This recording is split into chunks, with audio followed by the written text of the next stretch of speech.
Good evening, ladies and gentlemen, this is Best Slot, and welcome to Devlog number 33 for Prehistoric Kingdom. On the 2nd of the month for doing this. Absolute craziness. There's a smiley face. Hope you've all had a lovely weekend. Is it Tuesday? It is Tuesday. So, let's get started. Lots of cool stuff to check out as per usual. First things first, we have the development report. If you want to pause and take a look at that in a little bit more detail, you can. And of course, you can check out all of this at your own pace at the links down below in the description. But to highlight some things that were mentioned on the report, power management has been completed. We're going to talk a lot about that today. Animal assets as well have come a long way. We're going to see two brand new, redesigned, remade, prettified dinosaurs in tonight's video. But other than that, the hadrosaur animations are looking pretty good. The building theming, including the mini aviary, has been completed as well. So that's not just, you plonk down a building, you can change like the colour of the wood and stuff like that as far as I know, but we'll see the environmental changes in the mini aviary, which is really cool. The Microraptor has been given some really good looping animations, which we would expect, and we're going to get a large look at the power management focus today. Less so in the AI, that'll be hopefully in the future. All very exciting stuff. Let's get started. So before I bore you all with showing you some dinosaurs, we're going to stick with the good stuff. Power management. Now, it is worth mentioning, as you'll see in a second, this is conceptual still. Mechanically, the power management works perfectly. It's done, it's finished. But the visuals aren't quite there yet, so that's still being tweaked. So what you're seeing here in terms of visuals is still in a concept sort of stage. But basically, this is a wind turbine. It's going to power your park. We can see quite a lot of information over here on the right hand side. So first of all, with the local area it's powering, the available power it's generating, the power it's consuming, and how much is available. So this whole area is using up 750 power, it's generating 1000, so there's 250 available. And obviously if you had a deficit, you'd find out right there. We find out a little bit more here about the generator controls. Now we're going to talk about this again in a second, but we can see that this wind turbine only generating 38. It's not a ton really. It's got a 25% failure rate. Don't know what that would necessarily mean. Is that 25% every second? Because that's crazy. Is it 25% chance a month? I don't know, but we'll have to get some information on that. Upkeep and range. And you'll see below range we have a slider. Keep that in mind. So as I say, the visuals are concepts, the mechanics are finished, power is generated kind of like Planet Zoo is generated in a radius, but you can actually raise and lower this radius. However, the further out the radius, the more expensive it's going to be to maintain. You see the upkeep here is 0.75%, well, 75% basically. If you increase that range further, I assume around here it's about, it's 1 essentially, and that would probably be 2, and that's like 0.2 or something like that. As you move this over to the right hand side, your range goes up. Yes, you're getting more out of each generator. In theory, you can hide them further away from your park, but at the same time, they're more likely to break and they'll cost more. So power management is going to be important. You're going to be juggling things around. Don't know how you juggle a wind turbine. It sounds very impressive, but now, we don't see it quite here, but there will also be pros and cons, in case you couldn't read somehow, for different methods of energy generation. We're going to see a few, I think 3 different methods of energy, 4 sort of methods of energy generation during this video. Wind turbines and a few other things. It seems that some of them maybe will be good at long range, some of them may be working better weather conditions, stuff like that. We'll have to see how that plays out. The page didn't really go into detail quite yet. Let me give him eyes. There we go. So we get another look at the energy generation screen right here. So you can see we've got a solar panel here in the bottom right, and in the top left we have the much larger, the power thing. The power, what would you call it? A power station is probably what you would call it if you were a normal person. So again, we can see there's these ranges here and the buildings within them. The blue ones meaning they're powered, the red one over here on the right unpowered, as we can see. Now what we can see if we put my very detailed text over the top is simply that overlapping the radius will actually combine the power. So this power station in the top left, this power station over here, and this solar panel over here, where they overlap, which is probably maybe on both buildings, I would say, but definitely on this one over here. I'll give it a tick. Definitely on this one. That building would get power from both different sources and therefore would stack higher and higher and higher. And this is a pretty cool idea. It means we can have one big power station powering the whole area, and then you can kind of supplement as you need to as you go along. And you're constantly going to be making decisions. Do we want to extend the radius of our power station, or do we want to add in more power stations? The latter is probably more expensive, the former is probably more prone to breakage. Either way, it seems power management is going to be an important part of running a successful park. And if you're going to do that, you're going to need some bloody power buildings. So let's take a look at them in a second, because that's not the slide we're on now. Whoopsie daisy. So just a very quick thing about failures. Basically, if your power station goes down, as this one seems to have done right here, you basically just seem to have to click on it. You don't need to send out a team. You don't need to drive over there. I gave myself a static shock a second ago. My finger still hurts. You can just click on your building and you'll be able to reboot the power. But it looks like it's also going to take a little bit of time. As well as changing the range to adjust that though, you can also upgrade these buildings individually. That will reduce the rate of breakage and also integrate an auto fix kind of thing. Now that's still going to take a little bit of time. So whilst your big boy power station is down, what are you going to do? What you're going to do is use a backup battery. This is a brand new building we've never seen before as far as I'm aware, and basically does exactly what it sounds like. So the backup battery doesn't have a failure rate. It will always be there if you need it to be there, like a dog. However, it also takes time to recharge, like a dog. So if your park is constantly breaking down, your backup batteries aren't going to be able to keep up with the stress load. However, if you have a little issue every now and again, which we all will, then your backup battery's like, yeah, I'll hang out, I'll help out, and it hops in there and it powers everything back up, and allows you the time to get your main power source back online. I actually really like this idea. It's a very simple thing to include, but it seems like the kind of thing that should be default in any game with power management. I don't know why it isn't. And again, placement of these are going to take time to recharge, like I say. Maybe you want 2 of them in like really dense areas, so you kind of got enough power in case one has to recharge and you have another failure, and you just, if you've got like a TRex paddock or something you really want to keep contained, maybe you need multiple backup batteries. It's going to be interesting to see how the resource balancing plays out. I thought I had pictures of the power stations, but they're all at the end. We'll get there at the end, I promise. So next up, it's time for some dinosaurs. And there are 2 brand new species we're taking a look at in today's video. I say brand new. The world is being very loud today. It's like 8 in the morning, my window's shut, but someone is outside with a hammer just going row, row, row. I don't know how you do that with a hammer. Anyways, here we have Pachyrhinosaurus and Edmontosaurus. Both of these dinosaurs are going to have alternate species, which you'll see a little bit later on. But the ones you're seeing on screen right now are Canadensis and Regalis. What we did find out is new information, however, and we'll get a closer look at the dinosaurs in a second. I do want to say this is a lovely picture, by the way. Really, really nice. Anyways, is that basically animals from the same area or epoch as we have, going on here with the Pachyrhinosaurus and the Edmontosaurus, you would get an enclosure bonus. So anyone viewing that enclosure would see the Pachyrhinosaurus and think that's a pretty cool dinosaur, and they see Edmontosaurus and they think, no, that's a freaking cool dinosaur, because they would live together naturally anyway. So it kind of adds to the realism of your park and this kind of way of bringing the past back to life. It's really nice, and it kind of emphasizes this desire to build enclosures in general that would resemble the natural habitats of these dinosaurs.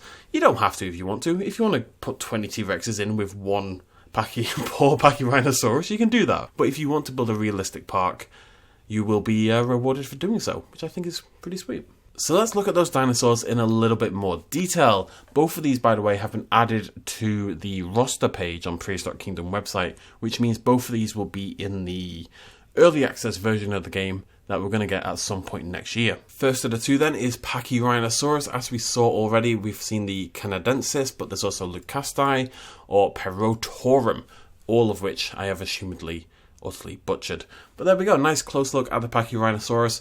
It is staggering how far these dinosaur models have come since we first played this game. You can go back and check my early Prehistoric Kingdom videos, and I know things got delayed and slowed down because they've had to go back and redo so many creatures, but it's totally going to be worth it. I mean, and this is a weird thing to focus on, but people who watch me know what I'm like with rocks. And it's not a rock, it's a horn, but it's not really a horn either. This area over here is so beautifully detailed and realistic looking. It's got depth to it, it's got texture to it, it's got ruggedness to it. It's what we all want from a life partner. It looks really, really, really cool. It just, I love that. That's the best part of the whole thing. But it just looks like a really beautiful, alive creature. Little spots of detail here on the crest. You know, just really nice colour patterns. Of course, we're going to get different species. They'll have slightly different morphology. We'll have different colours going on and stuff like that as well. Just, yeah, very excited. I'm very easily excited by dinosaurs, but that's neither here nor there. And, of course, it's not just Pachyrhinosaurus, but Edmontosaurus as well. And we have to go through this again. So it's Regalis, Anectons, and Cookpicensis, which I've said far too many times in this series already. Now, I don't have an older image of the Edmonto to compare, but again, it just looks really, really nice. The texture is really high quality. You can see the individual bumpage and the sort of the skin texture going on there, the folds in the body. It's whoever's done the rock or sort of harder textures for this game is incredible, because the beak of the Edmontosaurus is absolutely beautiful. And now, again, I do love rocks. I know it's not a rock, it's a beak, but you know what I mean. It's got that kind of ragged, rocky texture to it. I absolutely love it. The nostril as well. The nostril is fantastic. And the eye, everything is beautiful. Look at him. He's alive. He's staring into my soul. That's what I want from these dinosaurs. They need to feel alive, so when they break out and stomp on my guests, I'm happier for them, you know? As a bonus little tease, they mentioned that they're going to reveal more new creatures next month, and they said it would be something cold. Inverted commas, ignore my very funny joke on the page. Now, I'm not sure what this could be. Maybe we're going to get a look at the mammoth in a little bit more detail, something like that. Or the Smilodon, which we know is making an appearance in the early access. That's already been confirmed. Maybe we'll get a closer look at that. We'll have to wait and see next month, but of course I will show you that right here on the channel when and if it happens. Well, when it happens, because it will happen. So, back to the good stuff. As promised, a look at the buildings. The first one we have is the solar panel. So I imagine in a lot of ways this will act like the wind turbine in terms of the amount of power it generates and stuff like that. Maybe more. I imagine it's quite a big solar panel. I think this would generate more energy than the wind turbine. Wind turbine was 250, maybe this is 500, something like that. We get a nice good look at it though. It's shiny, it's a solar panel. There's not too much about it. I like these little looks at the details here. You can see there's been research done and just little bits of attention to detail that really, I'm not going to say brings it to life, because I'm tired of saying brings it to life, but brings it to life, yeah. I can see these solar panels wandering the hills of the Cretaceous. We also have the wind turbine, a little bit more detail, and a little hint about what you'll see in a second. But yeah, there we go, wind turbine. Again, just looking like a wind turbine. There's really not much to add on these guys. Just want to make sure you all get a good look at all the pictures, really. And finally, we have the backup battery again as one of our lovely new buildings. And it's always nice when we get what looks like it's going to be part of the park. You know, could be a staff path, could be a regular path, but it's kind of just situated off to the side. It's a nice big chonky thing. It looks like it's actually attached onto an enclosure over here, so that's pretty cool as well. It's ready to supplement your park if all goes to hell. Jurassic Park really could have done with one of these, by the way. Like, why did Jurassic Park not have a proper backup battery system? God only knows. The final new building, before we get a really nice look at another dinosaur picture, which we'll show you in a second, is Apato Apparel, one of our new buildings to go along with the TRex Cafe. Loving the design here. There's curvature, there's very modern kind of shaded area, which, as with most modern architecture, doesn't actually achieve as much, but it looks nicer. That's more important. Yeah, it's got a cool shape to it. It's got like a little raised section over here, which you can get a better look at on the right hand side. It looks a little bit, for those of you into football, it looks a little bit like Anfield over here on the right hand side. When they redid the main stand and everything, that area, it kind of looks like, it actually super looks like Anfield. Interesting. Anyways, yeah, looked great. Don't have much to add to that. I'm not sure about the logo. It doesn't scream Apatosaurus to me. It kind of looks like I don't know, like the Playclaw logo or something like that, which is some weird recording program I dabbled with a while ago. I can kind of see it. There's the neck, there's the head, there's the tail, there's the nipple. It's okay. It's okay. It's not the best, but it's a nice looking shop other than that as well. And obviously, you know, squeeze some money out of your guests. Why not? Final image then, folks. This was posted a few days ago, a week ago, or something like that. But it is beautiful. It's a couple of Tyrannosaurus Rexes lounging about in their habitat. It's a snowy day. It's dusk. They're in Snowfall Valley. And not only do we get a great look at a wintry environment, but we get to see T-Rexes up close. We get to see, some nice custom building up here. I wonder if these are a font in game that we can use. That would be cool. Or if these have been custom built manually, like, you know, putting blocks together. It kind of looks like that because the O and the S are very, very blocky. We're very curious. It'd be nice to have a font in the game, though. They're always exceptionally useful things to be able to stick letters on. I think is quite necessary, so hopefully we get that anyway. But yeah, I mean, the T-Rex is... We're going to have to... You know, that's great. I mean, the head of T-Rex there with the light feathering at the back of the skull, that kind of dash of blue sparking through the black. It looks absolutely beautiful. It really does. This big yawny boy over here, they're just having a lovely Christmas, you know? I hope you guys do too. It's hard this year. This little tree over here as well looks like a ghost. Just point that out. There he goes.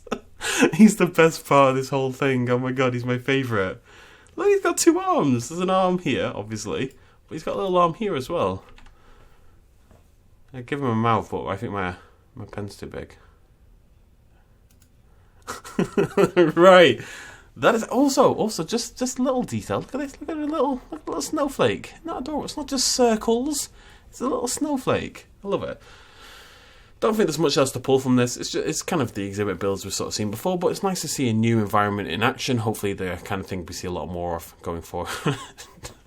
Can't get over it. Yeah, the kind of thing we get a lot more of in the future as well. Sorry, it's like I haven't slept in so long. Anyways, that is it for our Prehistoric Kingdom Devlog November. We'll be back January, I guess. It'll be a brand new year by the time we get back, because these are obviously backdated. As in, we're now in December, so this is November's devlog. So December's will be in January at some point. Next time I talk to you about Prehistoric Kingdom will be a brand new year. Unless we get something else major in the meantime, I suppose. Anyways, I hope you enjoyed the video. I apologise it was nonsense, but I really hope you did. Please do hit the like button if you did so. Go give the devs some love on their Discord or on the devlog down below. Go check that out. You can watch it all for yourselves. You can read through it all for yourselves. And you can check out some really cool community art as well, which they include at the end of every devlog, but I don't include it because that would be stealing, basically. It's okay to steal from developers, but not from artists? ? Anyways, I'm going to go. Thank you so much for joining me. I'll see you lovely folks next time. Cheers, much love as always. Bye-bye.